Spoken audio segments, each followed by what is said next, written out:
करते हैं। First news क्या कहती है?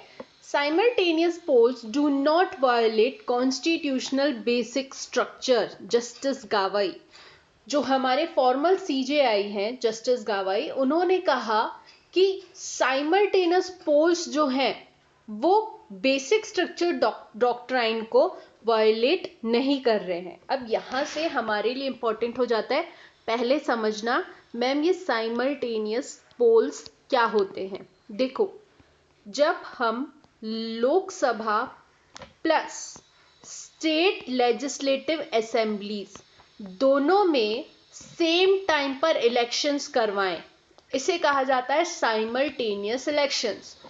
अभी जो पार्लियामेंट में बात चल रही है, जिन पोल्स की, जिन साइमल्टेनियस इलेक्शंस की बात चल रही है, वो सिर्फ इन दो लेवल पर ही चल रही है। इस चीज से कंफ्यूज मत होना कि क्या हम इसे लोकल लेवल पर भी ले जाने की बात कर रहे हैं। अभी ऐसा कोई स्टेटमेंट नहीं आया है।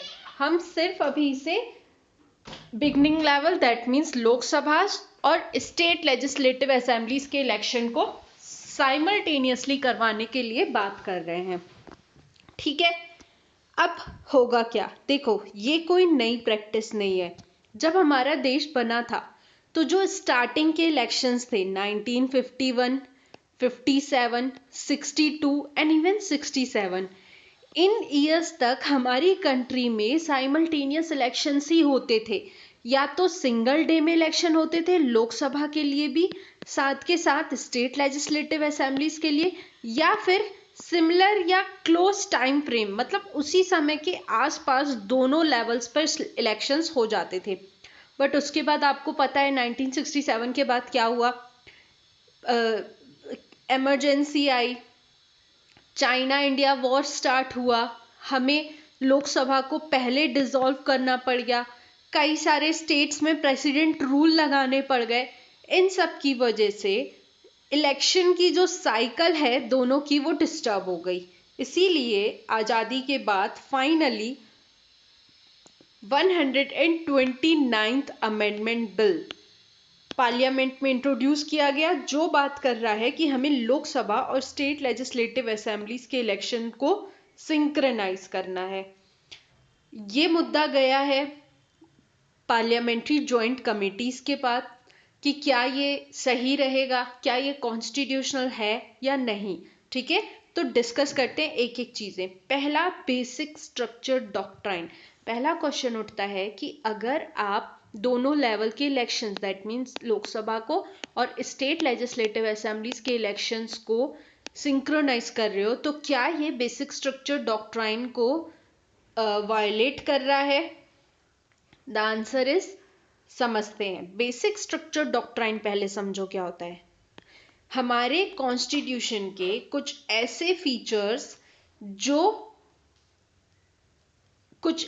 फीचर्स जो कि मतलब हमारे फाउंडिंग फादर्स ने, जिनके बेसिस पर जो हमारे इंडिया का एक आइडिया है, for example federalism, democracy, judicial review, parliamentary system, ये सारे बेसिक आइडियाज हैं। ये सारे हमारे इंडिया को बनाते हैं। ठीक है, इंडिया को ऐसा सिर्फ आप एक इसको जियोग्राफिकल रीजन से मत समझो।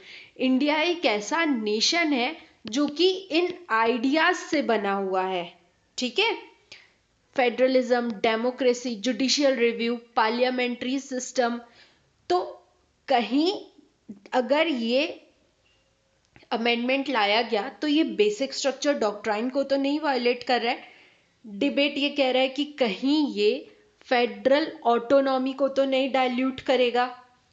क्या इससे जो हमारी पार्लियामेंट्री की अकाउंटेबिलिटी है वो तो नहीं डिस्टर्ब होगी? ठीक है।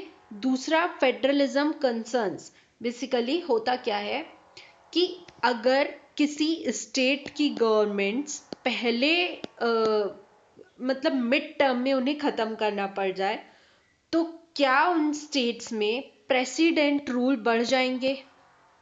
है ना? क्या स्टेट्स अपनी पॉलिटिकल ऑटोनॉमी को लूज कर जाएंगी? ये सारे कंसर्न्स हैं जो सामने आ रहे हैं हमारे। ठीक है। तीसरा, पार्लियामेंट्री अकाउंटेबिलिटी। अगर आप कई बार इलेक्शंस करवाते हो, लोकसभा के लेवल पर अलग इलेक्शंस हो रहे हैं, फिर स्टेट लेजिस्लेटिव असेंबलीज के लिए अलग इलेक्शंस हो रहे हैं, तो ऐसे में क्या होता है, डेमोक्रेटिक चेक कंटिन्यू बना रहता है। लोगों को पता चल रहा है कि आप क्या काम कर रहे हो, आप कौन सी पार्टी हो। आप बार बार लोगों का आदेश लेने जा रहे हो, जन आदेश, कि भाई मुझे मैंडेट दो कि मैं अपनी कंट्री के लिए काम करूं। बट अगर आप एक लेवल पर करवा दोगे, मतलब आपको बार बार लोगों के पास जाना नहीं पड़ेगा। इसीलिए ये सारे इश्यूज उठाए गए हैं कि अगर हम सिंक्रोनाइज्ड इलेक्शंस करवा रहे हैं तो क्या क्या चीज़ें चैलेंज हो सकती हैं। कुछ आर्ग्यूमेंट्स जो फेवर करते हैं सिंक्रोनाइज्ड इलेक्शंस को, they are, it will reduce the election expenditure, it will minimise model code of conduct disruption. मतलब कि हम सब जानते हैं इंडिया में इलेक्शंस में बहुत ज़्यादा एक्सपेंडिचर होता है, ठीक है। फिर मॉडल कोड ऑफ कंडक्ट जो होता है, दैट मीन्स ये ऐसा टाइम पीरियड है जिसमें कोई भी पॉलिटिकल पार्टी, कोई भी सरकार कोई मेजर पॉलिसी नहीं ला सकती है ना।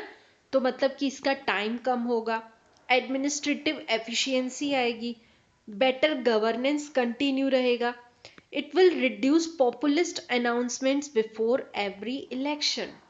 समझ में आया।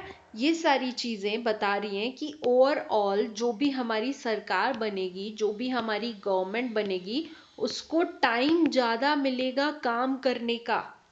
अभी क्या होता है, लोकसभा के इलेक्शंस हुए, ठीक है, सारे बड़े लीडर्स इसमें बिजी थे, उसके बाद इलेक्शंस ओवर हो जाएंगे, सरकार बनेगी तो काम करना शुरू कर देंगे। लेकिन इसी बीच लेजिस्लेटिव असेंबलीज के इलेक्शन आ गए, तो वापस से जो यहाँ पर मेंबर्स थे, मेंबर ऑफ पार्लियामेंट थे, वो अब यहाँ आ जाएंगे, उनका फोकस यहाँ शिफ्ट हो जाएगा कि अब हमें स्टेट्स में भी अपनी पार्टी को जितवाना है। कैंपेन्स में जाएंगे, लोगों को अपील करने जाएंगे, रैलीज में जाएंगे। तो भाई जब आप सारा टाइम इलेक्शंस में बिजी रहोगे तो काम कब करोगे। इसीलिए synchronised election will give more time to our governments कि वो कुछ परफॉर्म करें, प्रोडक्टिव काम करें। कुछ चीज़ें अगेंस्ट में भी हैं, जैसे कि नेशनल इशू में overshadow the state issues. India के लोग, ठीक है, आपने उनको राइट टू वोट दिया, यूनिवर्सल एडल्ट सफराज दिया, बहुत अच्छी बात है, but they are not still that much educated कि वो सेग्रीगेट कर पाए कि नेशनल इशू क्या है और स्टेट इशू